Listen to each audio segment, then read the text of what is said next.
Donuts are disrespectful to God. This isn't some goofy tough love rant. I've actually got some deep points to make here, so hang out for a couple minutes. Now, our greatest gift, even more so than the amazing people in our lives, is our own life, right? Our health, our body, the limited amount of time that we have on this planet, and what we do with all of those. Now, when we take sugar, processed, bleached white flour, the most unhealthy form of sugar, and put more processed, unhealthy sugar on that, and then we deep fat fry it, and then we put more processed sugar and frosting on top of it, and then we stick that in our faces. What are we actually doing? The people you surround yourself with are a reflection of who you are. Well, you are also a reflection on somebody else. When we see ourselves in the mirror, the man you see in the mirror, that person, your subconscious knows. You might not actually say anything consciously. You might not even recognize consciously what you're doing, but your subconscious knows. You are creating the version of yourself that you see by sticking this unhealthy trash in your body. So your impact on the world, your impact on your community, whatever influence that you're going to have, you're not only diminishing it, you're turning it into a harmful negative thing. You are a net negative on humanity when you're stuffing your face with unhealthy crap along with alcohol, when you're filling your mind with unhealthy content, when you're wasting your time, hours flipping through TikTok, playing video games, wasting this valuable gift, your life, that you could be doing something amazing to have a true positive impact on others as well as your own life. I'm now 4.5 years into this fitness and self-development journey, 2.5 years without alcohol. No way I will ever drink again in my life. I will never miss my workouts. I will never put fast food or crap in my body. It's spring of 2026. Last time I had Taco Bell was fall of 2023 in an emergency situation. I still eat Chipotle burrito bowls, no sour cream. That is totally congruent. Look it up. Now, there are more pieces to this puzzle than what we're going to talk about right now. But I figured two things out, right? We have two parts on this getting ourselves physically healthy, which is, the foundation to getting ourselves mentally fit and really training ourselves that we can do the things we set out to do, that we really are an amazing individual, right? So part of it is what we ask out of our body. How do we train? How do we work out? What do we do consistently? Hard, uncomfortable things.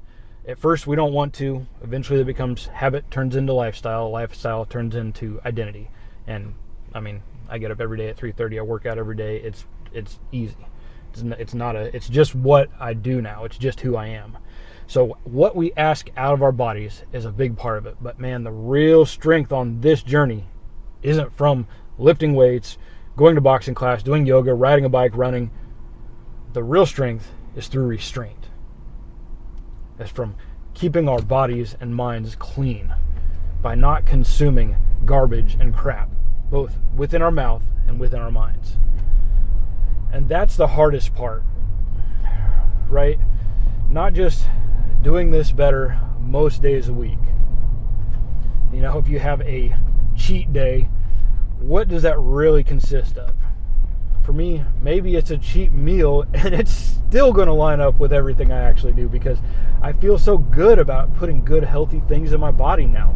This is no longer a chore, a task. It doesn't take discipline anymore. Now it does at first. And like I said, this evolves. This eventually becomes identity. And when these healthy things that you do, the hard work and the workouts consistently, never, ever, ever, ever, ever miss your workout. Don't ever. Do what you say you're going to do and push it to an intense level. When you never, ever, ever put the unhealthy crap into your body or your mind, your identity changes, your vibration changes. You start making progress in life in a way that it was just unimaginable. It didn't make sense. You didn't think you could do it. Did I have any idea 4.5 years ago when I stepped into the gym that, I think I'm getting emotional now, that I was going to find my purpose. I was going to overcome my addiction.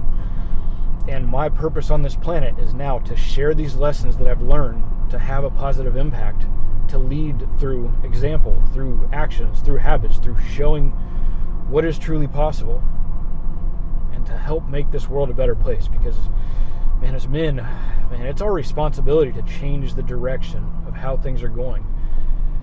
This whole concept that I grew up with, 4 generations of educators on one side of the family, the other side of the family is mostly engineers. Everybody's used to curriculum fitting within a box and all the limitations that comes with. Now, I'm grateful that I made it through university. It was a wrong thing for me from day one.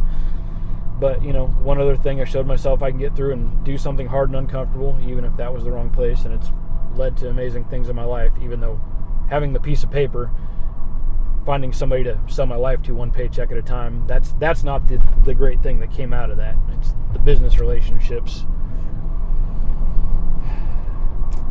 But because of these things that I'm telling you about, that I've learned, strength comes from what we do, and it comes from what we restrain from.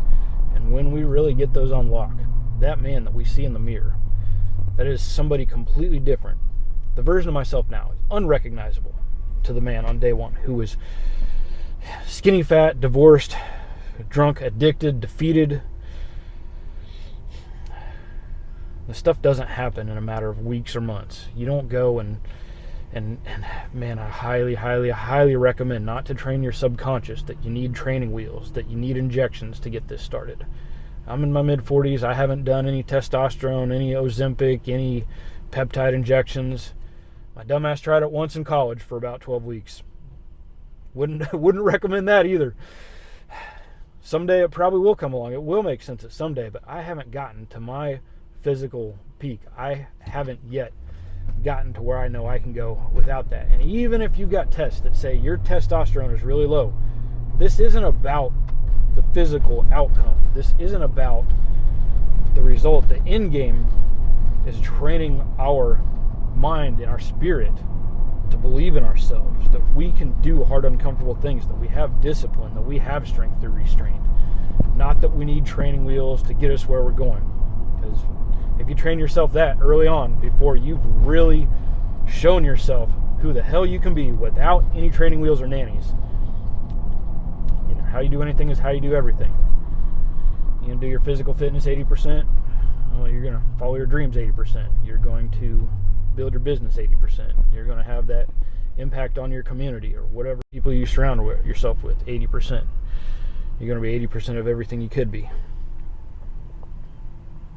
So, strength through restraint. Whatever creator you believe in, your greatest gift is your life, your body, your health, and your time. And what you put in your mouth is a direct reflection of who you are. I love you. Talk to you tomorrow. Keep posting these about every other day. I'm starting to get a backlog. I own my own business. I build brands and businesses for other people. I'm trying to dial that back so I can focus more on this. And it's happening. So you'll start seeing these every day eventually, but got to keep money moving. All right, love you. See you later.